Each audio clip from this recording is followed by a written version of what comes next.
All right, it's right at 12 o'clock, so we'll go ahead and get started.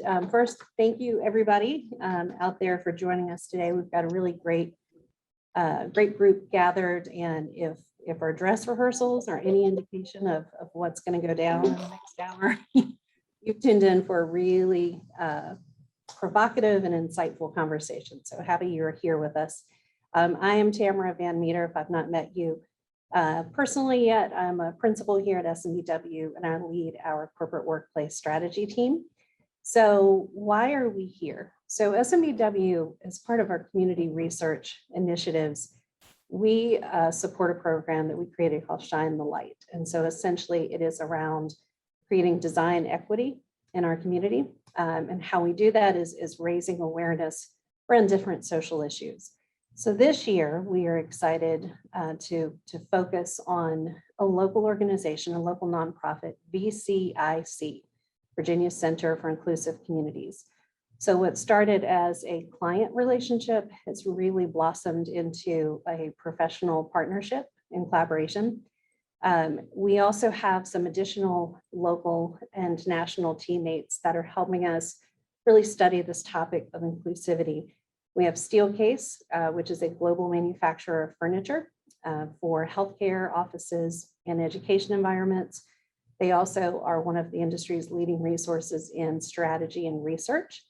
We have Creative, which is a locally based furniture and environment solutions company in Ashland. And we have Graphics 5, another Richmond-based signage firm. So our panel really started tackling this conversation around creating equitable and inclusive workplaces. So all summer long, you may have been following, we've done an installment series of different white papers, articles.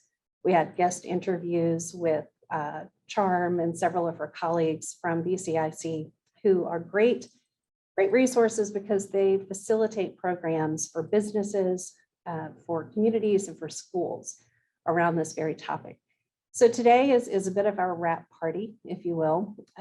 So we're not necessarily bringing this to a close because this topic has no end, but it is a sort of a moment in time where we can reflect back on some of the conversations. And then what we're really excited about is we've invited some new voices to the room today. So the format for today, we are going to go through,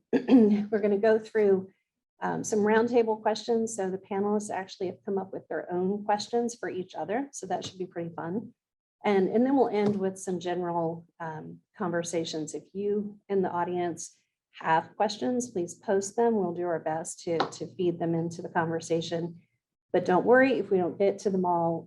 After this session, we will post this webinar on SMBW's website and social media platforms so you can view it later. And there will also be links to each of the panelists, including websites and different research and topic guides. So let's go ahead and meet our advisors today. So first, we're going to start with our collaborators. So we have Charm Bullard with VCIC. Good morning, Charm, or afternoon. Charm is the senior advisor to the CEO, and she, in her role, is responsible for programs and facilitation around diversity, equity, and inclusion for institutions all across the state. She has hosted more than 400 workshops. She especially focuses on workplace and community programs. And she has an 11-year background prior to VCIC working with college campuses on different student affairs programs. So great point of view. So welcome, Charm. Great to see you again. Then we have Kamara Sudberry with Steelcase. Kamara is the leader of inclusive design.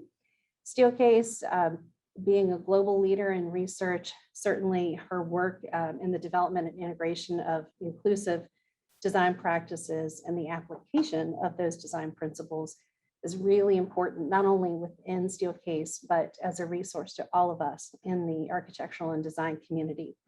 She leverages her background in the field of diversity, equity, and inclusion, and her passion for collaboration to create inclusive and spatial experiences that are empowering, safe, comfortable, and compelling for everyone. So thanks, Cam. Great to see you. Glad you're with us. Next, we'll go to some of our special guests for today. We have Keri Abrams. Keri is a community advocate and leader. She's heavily involved in the Richmond transgender community. She's been a youth facilitator at Rosme side by side. She is a lead facilitator of the James River Transgender Society and founder of Let's Talk, a gender variant talking group. She is also a former member of Equity Virginia's Transgender Advocacy Speakers Bureau. Keri, that is a mouthful. She is vice chair and a longtime board member of Diversity Richmond, and she was named Outstanding Virginia by Equity Virginia in 2015. On a personal note, she is a retired mechanic and also has a background in architecture. Welcome, Keri. Next, we will introduce Matthew. Matthew Shapiro is the founder and CEO of Six Wheels Consulting. As a person with disability, Matthew has spent most of his life motivating those to teach how to better understand those with disabilities, community and inclusion. Through his work, it has become his life's mission to educate others regarding disability-related issues. In 2014, he founded Six Wheels Consulting and works with both private and public sector clients to expand their understanding on the topic, but also giving them the tools so they can use in any environment. Thanks, Matthew, for joining. And last, but certainly not least, is Karla Almendarez-Ramos. Karla is the manager of the City of Richmond's Office of Immigrant and Refugee Engagement. She oversees the implementation of the Language Access Plan, setting standards for an equitable access to services for limited English proficiency in the city, as well as cultural brokerage, translations, and interpretation services.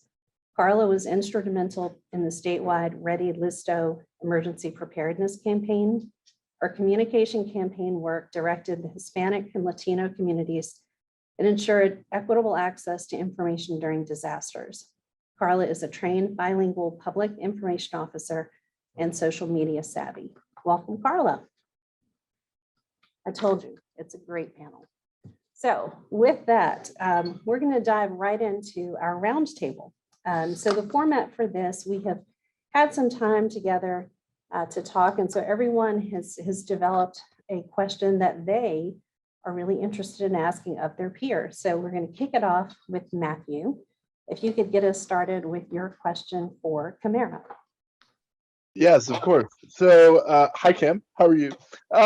So my question is, how does your sort of intersectionalities of being a woman of color, so forth and so on, impact your views on diversity, equity, and inclusion?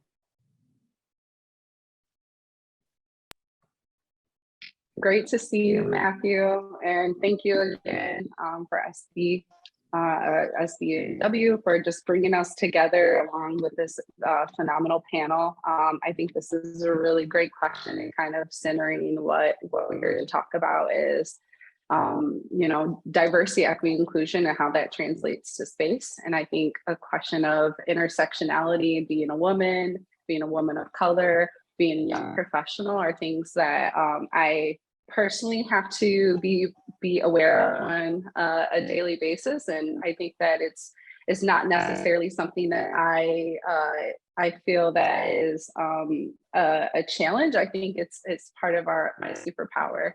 But I think back to the kind of your question of how it shapes my diversity, equity, inclusion work is constantly recognizing that I think of it in two thoughts. One is I am reflective of my community, but I am not the end all be all for my community. There's a lot of nuance within that title of women of color. I typically identify as a Black woman rather than a larger bucket of women of color, but I do think that there is a lot of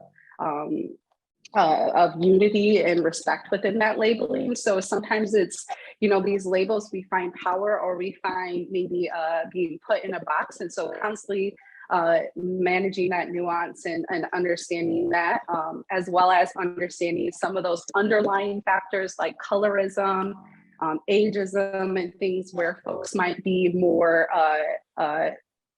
willing to hear and listen to me at others rather than respecting and elevating voices that come from unheard communities. And so I think I constantly try to, balance my experience while also bringing community around me and making sure that I'm not the only voice to speak for women of color in many spaces. And then secondly, of how it impacts the work that I do is I really think that forcing folks to recognize even just that spirit of intersectionality, right? That we are made up for many, many different parts.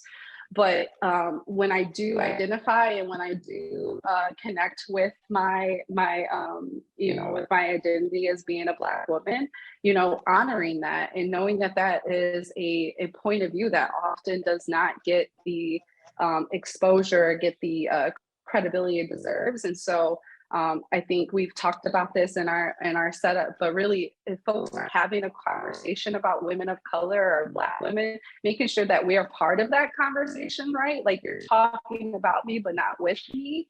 And I think that many folks who are marginalized or excluded from important conversations that impact their life really resonate with that experience. And you probably are familiar, the community, the disabled community, I think leverages a powerful message for all of us, nothing about us without us.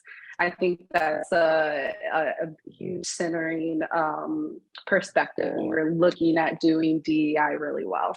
So those are my thoughts on being a woman of color. And yeah, thank you for the answer. That was really thoughtful. Thank you. I've heard from sometimes some of our clients who are really working hard on building more equity and inclusivity in their hiring and in their work culture. How do we do this if there is a lack of diversity represented in our candidates, our interview candidates? And I think some of what you just said, Kamara, is really important, because if it first you sort of can't make those aspirations or visions about someone without having representation there at the table. And if you lack it within your company or organization, find it as a consultant, find it as a partner. That's one thing that's great, I think, sort of in the post-COVID world, is the amount of collaborations that are happening in virtual. You don't have to work down the street. They can be literally anywhere. So, I think don't rest until you have the right representation sort of around the table in the room and across the company. All right, next we will go actually back to you, Cam, if you'd like to kick off next. Yes, and this question is going at Charm, and I think it's just so thankful to have your expertise in the panel. I'm curious to know what role do you think space plays in inclusive business strategies? Thinking from hiring all the way to retention, what role does space play in that continuum? Cam, thank you for that question. I think it's a good one, and one we can definitely kind of learn a lot from, right? So a couple of things that come to my mind. One is if I don't see myself represented, right? In the dichotomy of the office when I walk in the picture storytelling, if there isn't some representation, when I say myself, anybody, right? If people don't see themselves when they're coming in for an interview or when they're hired to work there represented, then all of a sudden it creates its own story. Right. And so I think a strategy that businesses can use is to think about who you're representing, right? What story do you want to tell? If you are a government agency, you represent the entire Commonwealth of Virginia. Well, what actually are the demographic statistics? And what should the pictures on the wall look like? And what is the history of Virginia? So being really intentional and thinking about that as a strategy regarding space can be helpful. I also think part of it is very kind of tangible, right? So think about different body types and different needs, right? So I'm a plus size woman. I want to find a comfortable chair. And if I can't, all of a sudden I'm like, I don't know if this is a good fit or not, right? Or imagine someone in a wheelchair who cannot access the building or who cannot access a bathroom facility. Sometimes it's the things that some of us may take for granted because of our lived experiences, and we don't even have to think about that tell the story of the space too, right? Who would want to come into work every day and not be able to use the bathroom comfortably, right? So those things can make a difference as well. And then the last piece, I thought about this in 3 main points. The last piece I would share is that sometimes if we're not careful, there can be environmental microaggressions, right, in a space. So an environmental microaggression, oftentimes those of us who experience microaggressions experience them verbally. That's one way. But environmental microaggressions can happen unintentionally, right? And again, that's the connection to not seeing yourself represented, or quite frankly, seeing other groups of people who have large amounts of advantage or privilege being overrepresented, right? So the example I use all the time is a student who walks into a science building, right? And maybe they're on a college campus and they see white men on the wall, right, represented as scientists and researchers. Well, what if that student is not a white male, right? What does that tell them? And what does that say to the student that is a white male? So it's so important for us to kind of like think about those things. So that's what I would say. And thank you for asking the question. I think it's one that's really helpful. In Thank your you. That response is wonderful. the charm in the work that you do, especially with your office clients, because you work with such a wide array. What do you think are some of the maybe common misperceptions or maybe common mistakes, maybe well-intentioned organizations make, but there are other ways to get more successful results?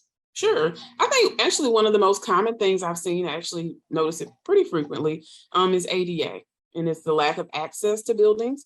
So I was joking, and I will not name the person. We had a good conversation. I did a DEI kind of retreat. And this was planned for a large group of people across the organization, very diverse group of people. Arriving to the building, steep stairwell, no ramp. Inside the building, to get to the bathroom, down a steep stairwell, no elevator. So I didn't attack the person because that's not fair. I just mentioned, maybe next time we can find a space that has these amenities, right? So I think sometimes it's the unintentional kind of use of our arms and legs that we may not think about. That's what I noticed happening the most. I also, quite frankly, think bathroom spaces are important. And I think there's some folks who have some expertise and knowledge that are going to speak to that later. But the idea of being able to go into the bathroom and use the bathroom comfortably is something that many of us may take for granted. But having a single space where you can just go in and lock the door behind you and use the bathroom, it's actually really important. And so providing those spaces, making sure those are available, can make a really big difference in the message of inclusivity in a space. Matthew, you look like you had something to add on to that. No, I was snapping because yes, accessibility is super important. So thank you, Charm. All right. Well, on that note, why don't we stay with you for a minute? Oh, actually, sorry, you did yours for Kamara already. Let's do Charm. Let's stay with you and your question for Keri. All right. So my question, I have 2 pieces. Feel free to respond however you'd like to. As an LGBTQ plus advocate, why do you think bathroom/locker room space is so important to members of the transgender community? And then the other piece I'm very curious to hear, especially about connected to your expertise. Based on your expertise, what are some of like the best practices that businesses and other organizations can put into place to support transgender employees? Sure, thank you for the question. 2 very, very important topics. Any business that employs anybody really needs to know about. I want to address your second point first. Probably the best thing to do for making physical spaces more acceptable and more I'll use the term inviting for trans employees. Talk to them. If you know you have transgender employees, bring them in, ask them, do they feel comfortable moving through physical spaces in, that particular environment? Are there things that the transgender person or people may find difficult to walk through? And i.e. on that, if there's a space, and this is something that a lot of businesses and nonprofits don't think about, what is the artwork? What is just informative pieces of literature that might be displayed in various areas? We know displaying any type of political information is a no-go really for any business, but that can have a real strong impact on a trans person and a non-binary person. Even what some art might depict. So it's things that you normally wouldn't even look at. You have a nice picture or something you want to hang up in, let's say, a space where, like a break room. Think about almost any aspect of what you are adding to this space on how it may affect anybody, including, transgender employees. The first part, the bathroom and shower issue, is it's just so complicated. Let me deal with just bathroom facilities first, because it's two totally separate items to deal with. On the bathroom issue, what's so important about having all gender bathrooms is the last thing a trans person wants to do is be singled out. So if you have men and women separate bathroom facilities, but then you have another door, which some organizations and businesses have located nowhere near the standard labeled restrooms, and a transgender person has to walk to another end of the building, or they have to walk through an office to get to a special bathroom designated for them. The effect always goes back to the feeling that we're not accepted in humanity.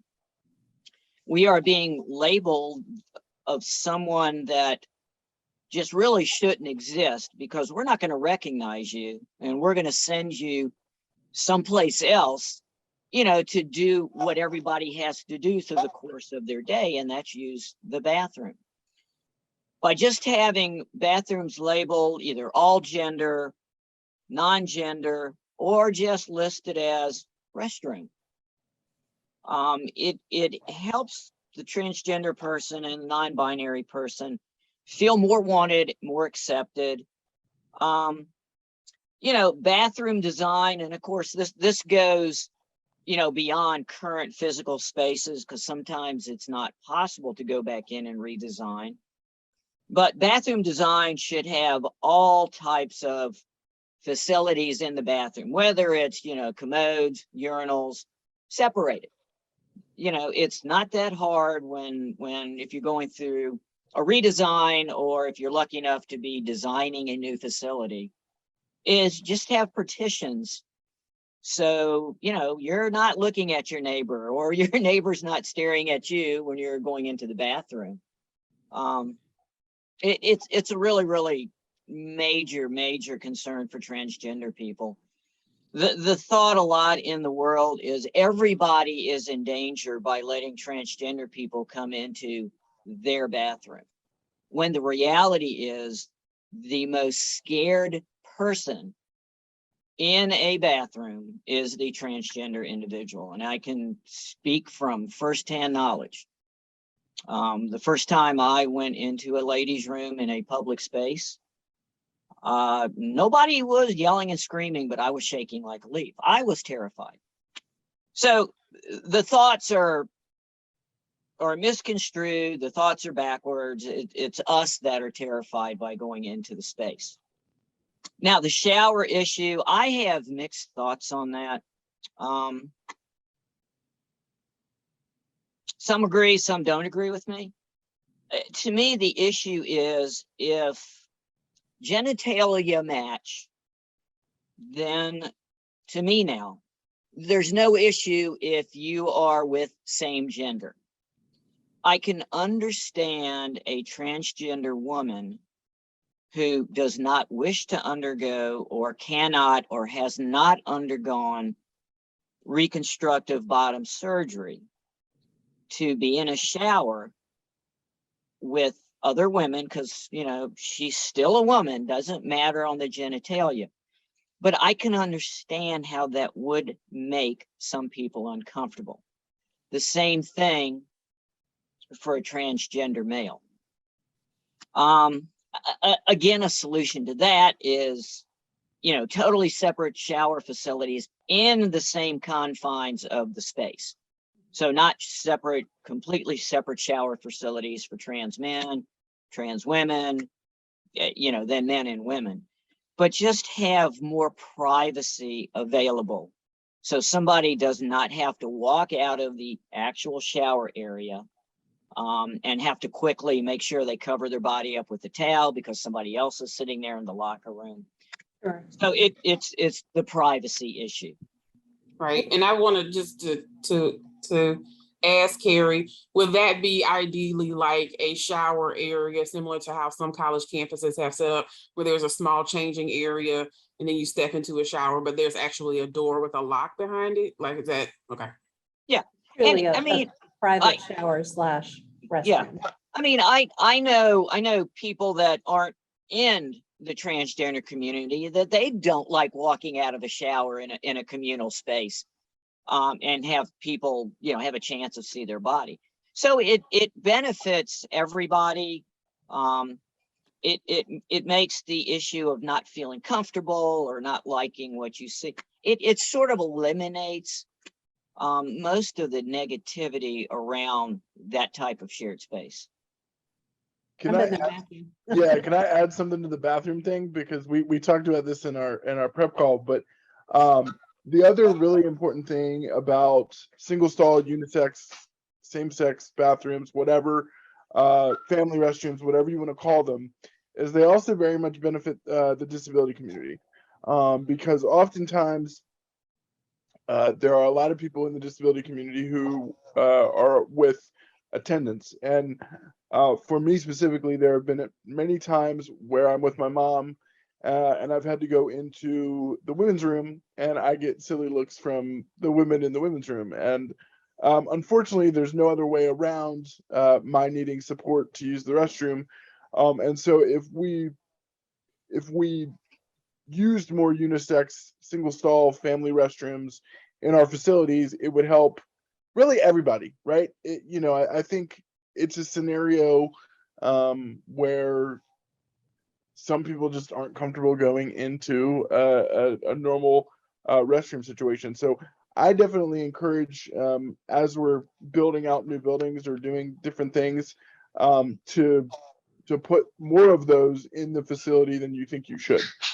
Because I think, Keri, to your point and to my point, like it helps multiple communities feel most comfortable.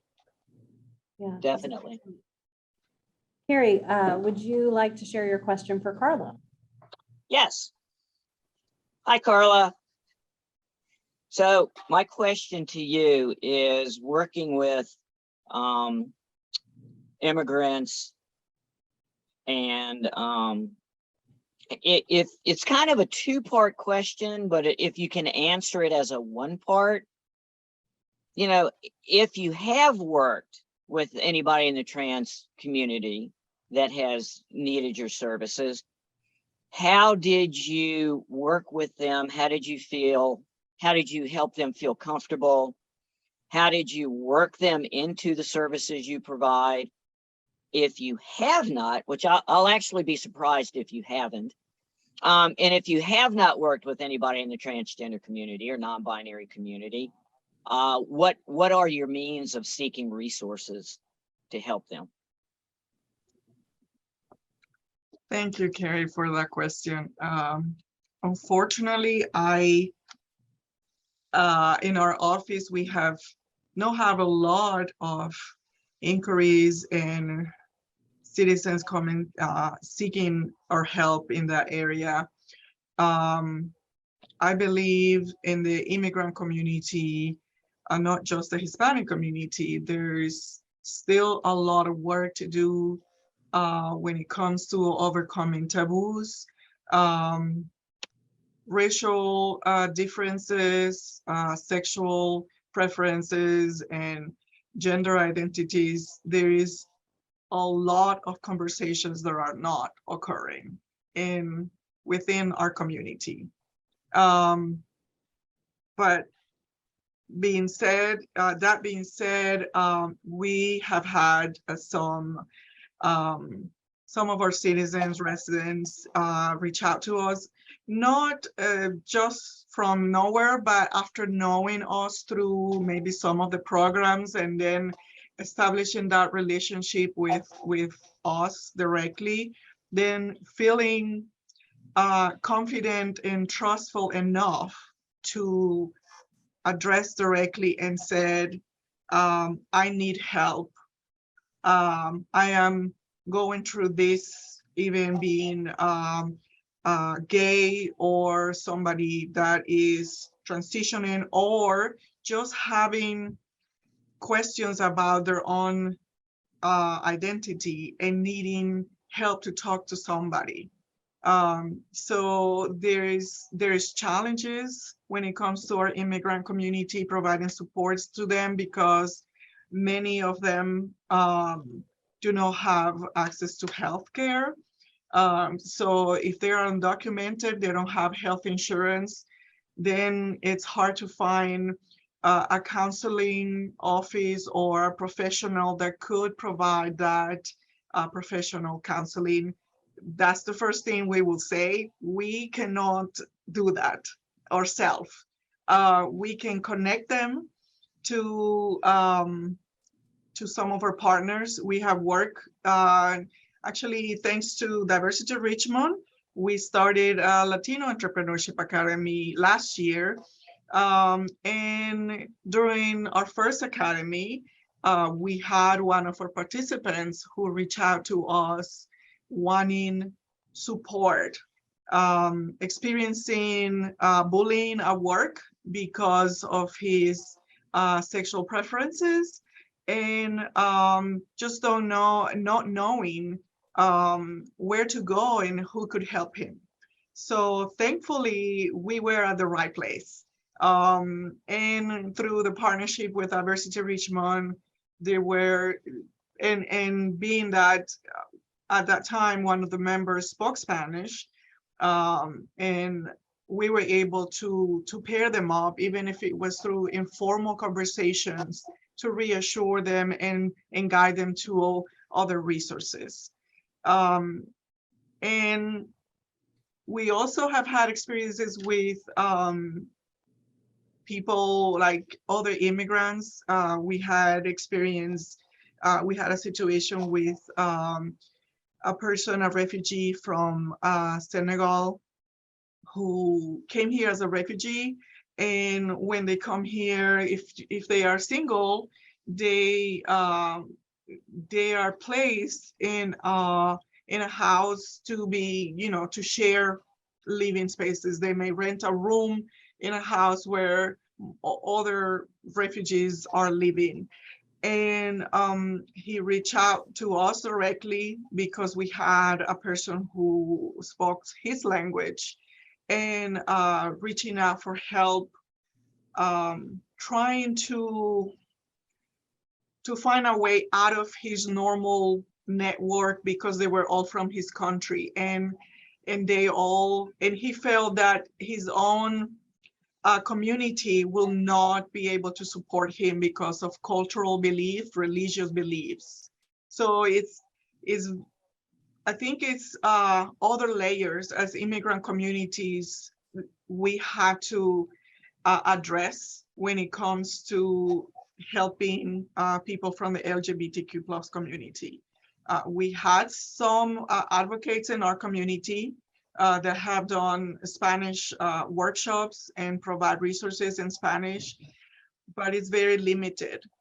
And unfortunately, when that person leaves, let's say they work at an organization, when that person who has the language capabilities and cultural understanding leaves the organization, then the program ends. The resource is no longer available. So I don't remember who exactly mentioned it. I think Kamara, you were saying that you're not the only voice. So that normally applies to all of us, you know, in different groups.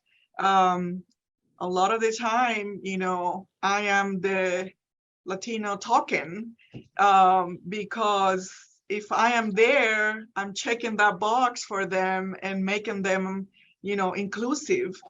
And that's not fair, neither for me, for the community I represent, and the programs itself. So we need more voices, more representation to have a continuity of services. And I would like to have those resources more available for people at all different levels of access. When I mean economic, healthcare, and everybody should have access to the same resources. You know, this reminds me of a conversation we had a few weeks ago around even hiring practices and hiring language. Sometimes there's a need to reach out and to be very intentional with word choices and how you set a welcome mat down so people know they are welcome. So because, you know, to Karla's point, you have very few requests. You know, that is probably driven by mistrust, fear, language barriers. There are many reasons why people aren't coming forward. And it's not likely that there isn't a need.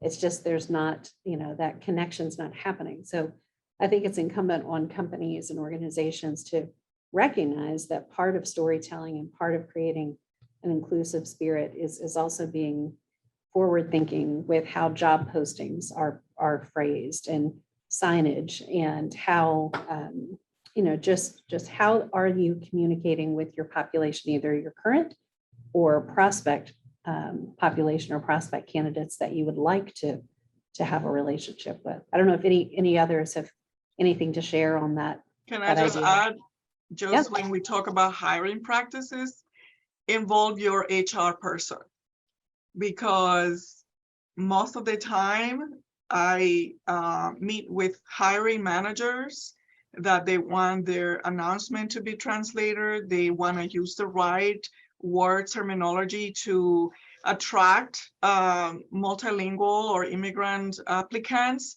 but they don't involve their HR personnel or their HR office who's going to be screening those applications. So if the whole process has to be aware and intentionally inclusive in order to hire people that represent different areas. And if I can add to that too, in terms of hiring practices, right? One of the things that we talked about when we met before was having alternative ways to interview folks, right? Because there could be instances where, thinking about the disability community, right? Let's say somebody with autism is interested in applying for a job, but they may struggle with kind of the one-on-one traditional interview route. And so, you know, having experiential interviewing where that individual is able to show, hey, I can do this job. Let me show you that I can do this job. You know, like give me a thing give me a problem I have to solve that would sort of simulate what I would be doing in the role. And you know, then that could show you whether I'm qualified or not qualified to do said role. Because some people just don't do well in a traditional interview setting. And let me add something real quick. The great point, Matthew, and to tag on with that, in your hiring practices, look what you have on your job application. Sometimes it says check the box, male, female, man, woman. You're eliminating so many qualified people by gendering them. It doesn't really need to be on an application. So think about things like that along with, the suggestions Matthew just gave you. All right, Karla, let's come back to you and your question for Matthew. Yes, thank you. My question was, I know that Matthew, you have your consulting company, and many of us sometimes think in our own heads how we can be more inclusive, and we come up with probably good intentions. Sometimes, provide not that good results. So what are those most common mistakes that organizations make when designing spaces to be inclusive for people with physical disabilities? Yeah. Thanks, Karla, for the question. That is a really important question. How much time do we have? Would be, my first response. But I think there's several things that we can do, right? I think there's stuff within the built structure, and then there's stuff that we do as a company that oftentimes doesn't make spaces accessible, right? When we are building spaces, right, do they have open floor plans, right? That is easily navigatable, not a word, but I just made it one, navigatable for people with disabilities, with all different types of disabilities, right? Whether they have mobility aids like walkers and wheelchairs, or have other kind of things that they have to think about, like a service animal, or whatever the case may be. And so are we outline or building out that space to have those things in mind? Do we have adjustable furniture when we are building out a new space, so that if there was if there was a table that a wheelchair user could not use, if you had adjustable furniture, they would push a button and it could raise and lower, and that space automatically becomes accessible. In terms of, so that's sort of the built structure element, right? But then there are other elements where that I've come across that are kind of like common sense things that I like to raise for people to think about to make a space more accessible, right? Don't put extra boxes and extra chairs and all the extras in your office space, because those become obstacles to navigating, right? I can't tell you how many times I've been in certain office spaces and there is just stuff everywhere. And that extra stuff becomes more of a barrier to somebody freely navigating that space. One of the other really kind of I refer to it as like no duh situations is when and I see this quite frequently at the elevator banks, right? We typically love to put a plant or a cigarette butt thing right in front of the elevator button. So what good does that do for me as a wheelchair user if I can't get to the elevator button? And I know that we may be thinking, oh, like that looks so pretty and aesthetically, doesn't it make our office look so nice? And we're, whatever. But that becomes a very, very huge barrier to me being able to access probably one of the most important things that I would need in an office space. I've seen examples where people will put chairs in front of those things, and you just sort of laugh about it.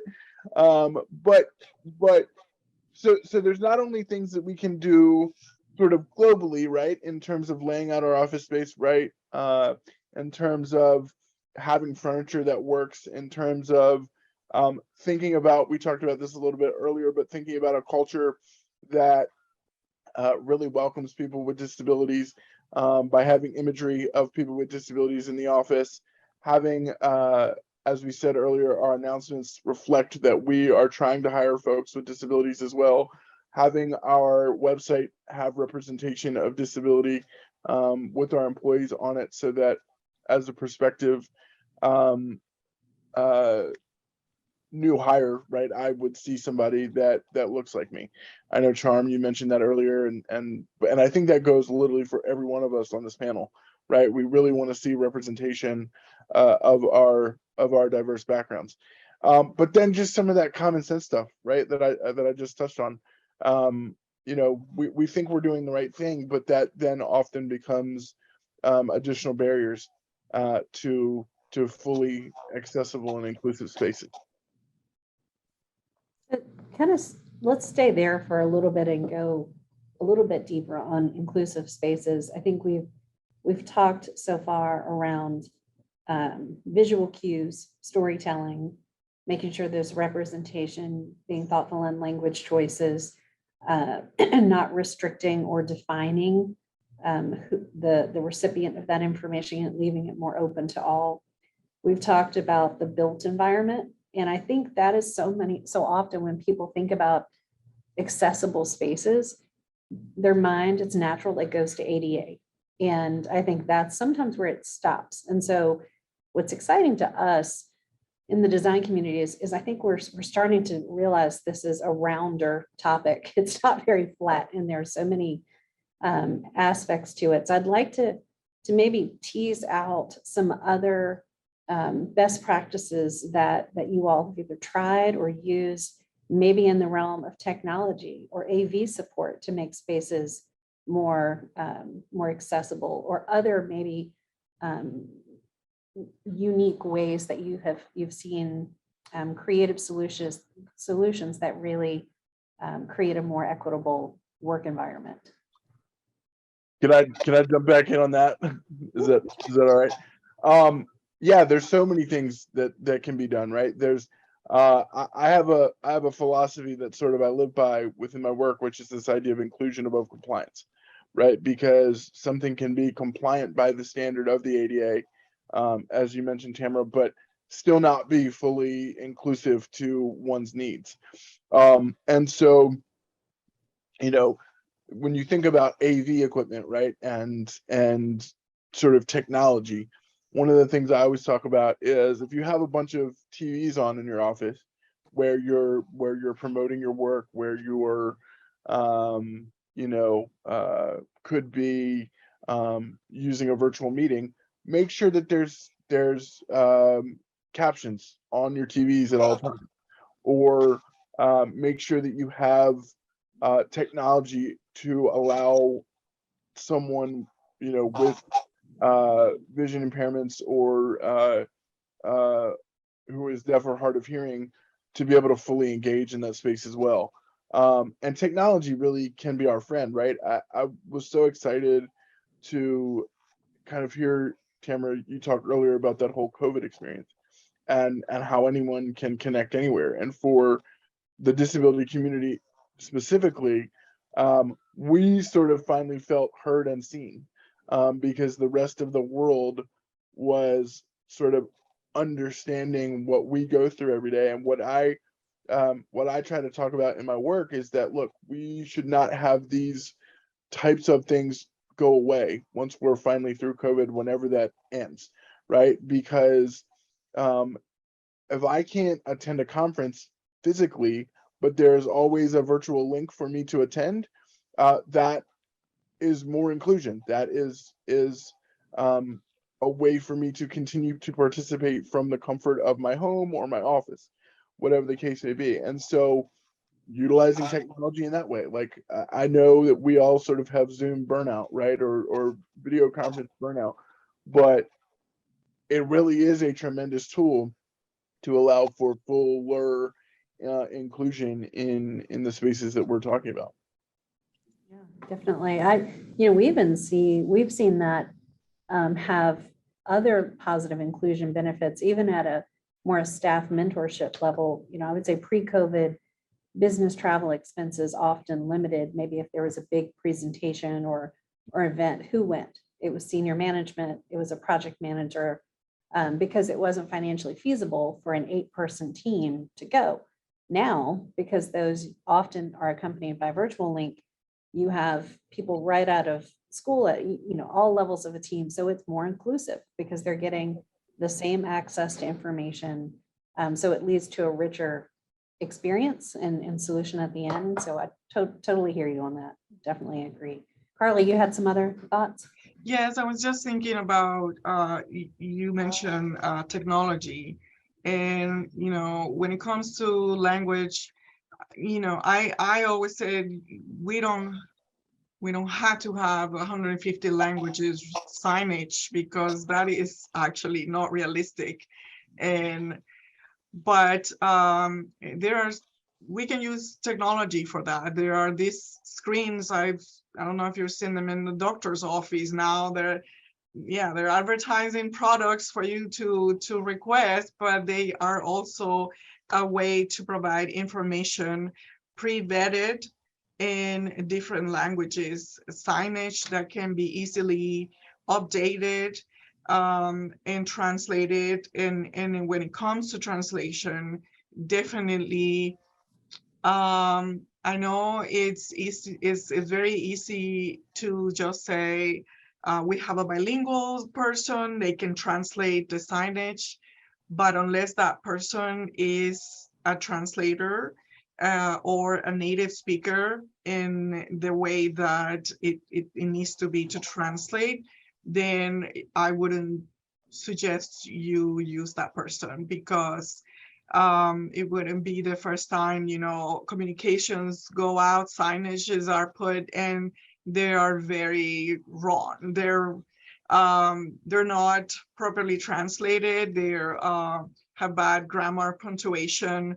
Not that, like I always say everywhere, not because your accountant is bilingual, you're going to put them to speak to the media, or design or talk to the workers that are building that and in the construction, and give them instructions on that, because not because we speak the language, we're the experts in every single area.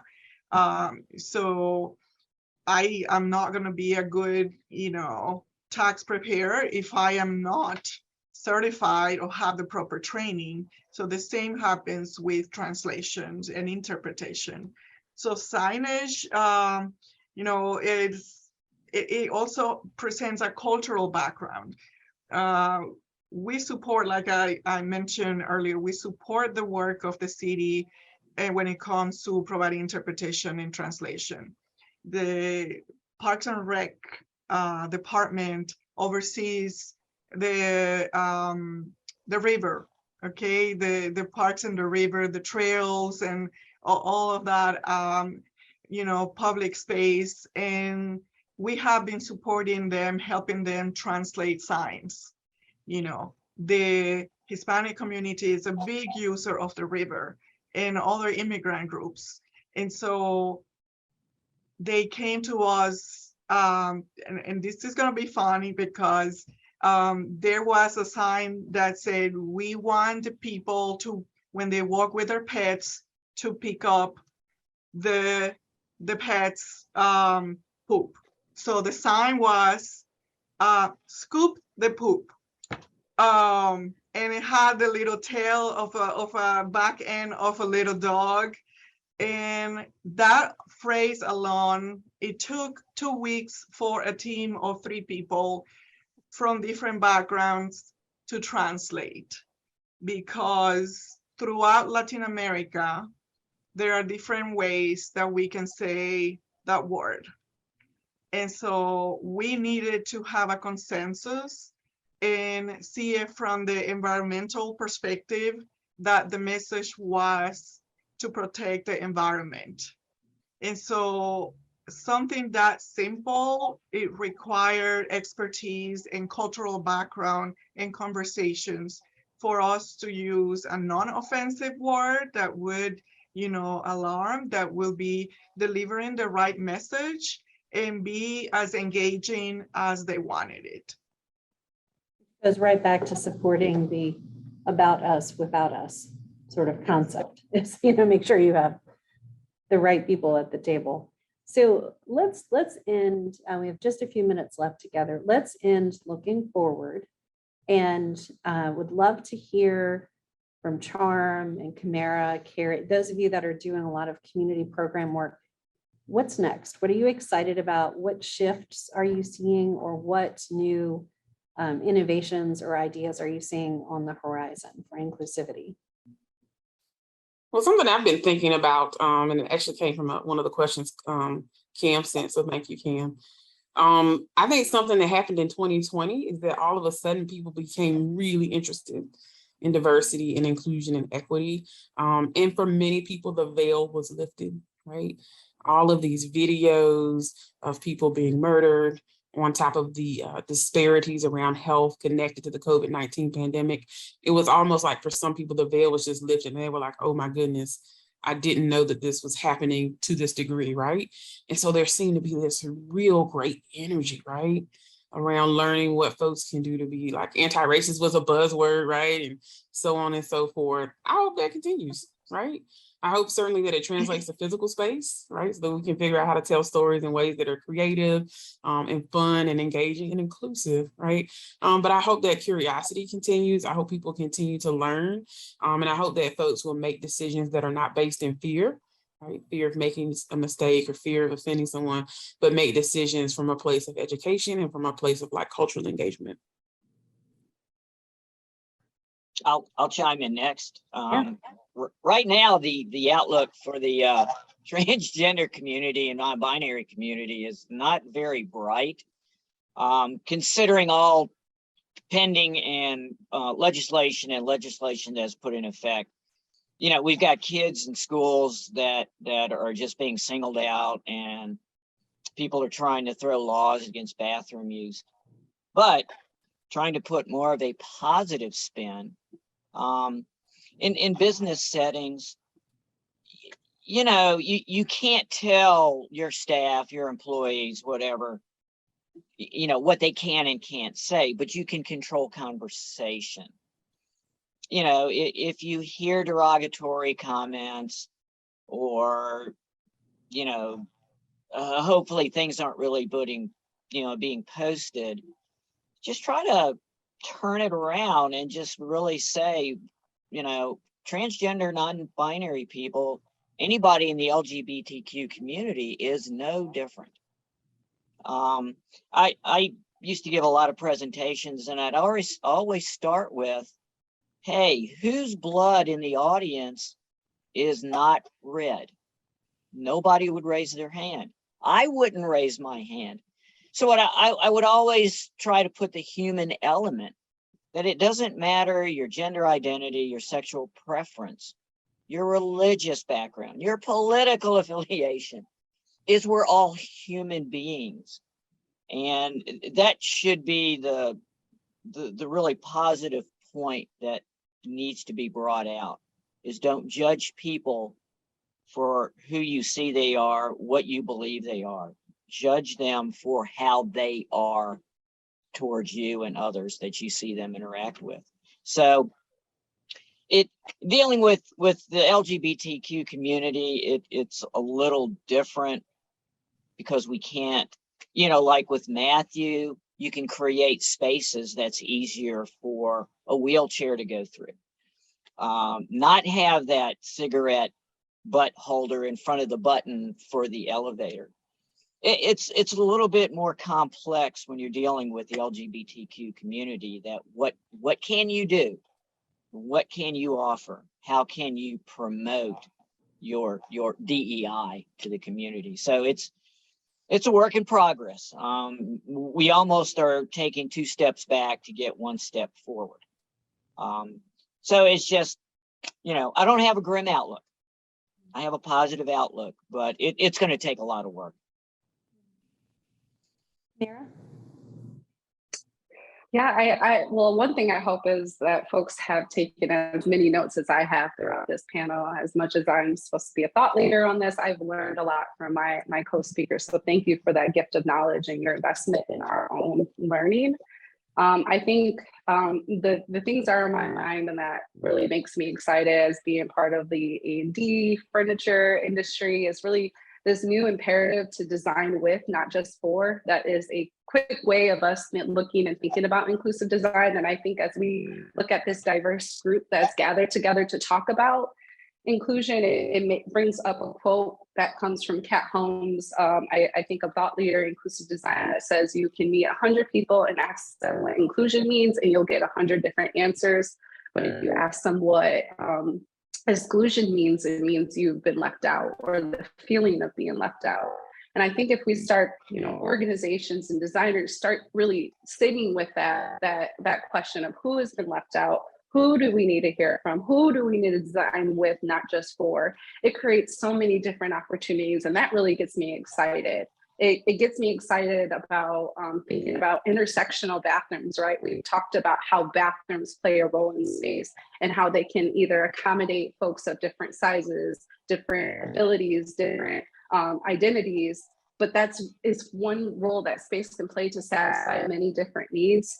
And I think it elevates the shift that Charm talked about, is like equity became a thing that everyone started talking about and feeling more familiar with, where that was really something that I think was only really embedded in DEI work in the past. And so seeing equity as an imperative, opposed to just equality, getting all the same chairs, all the same items, I think those two priorities being paired together really helps us reimagine the spaces that we occupy. So that gets me really excited, though I know that there is a lot of work to do.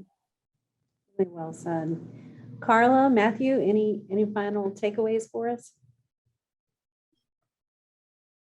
I just want to say that let's look at what's happening in our communities. Who's coming? We have the demographics are changing around us, at least in this, in several parts of the country, but in the Richmond area, they are changing.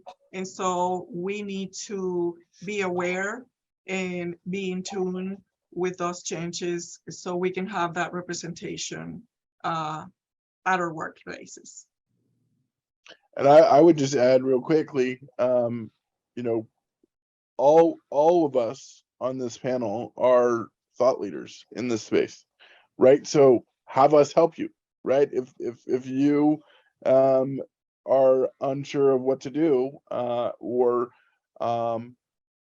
want to become a more inclusive organization, community, whatever the case may be, we're here to help, and we are here to give you the best strategies and tools to make that happen. And as I hope you've seen too, there's a lot of overlap between all of the work that we do, right?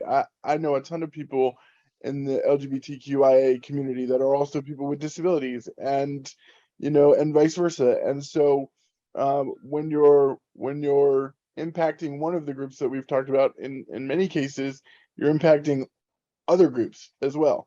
And then the last thing I would add is, don't think that this conversation is like the magic pill, right? Because, sorry, my doorbell just rang. Don't let this conversation, terrible time, think that it's the magic pill, right? Go from here and do work in your organizations to think about inclusion and to set up strategies and constantly evaluate them, right? Don't just set up a strategy and then put it on the shelf, right? Because what good does it do on the shelf? And again, if we can help you develop that strategy, let us know. But thank you for listening today.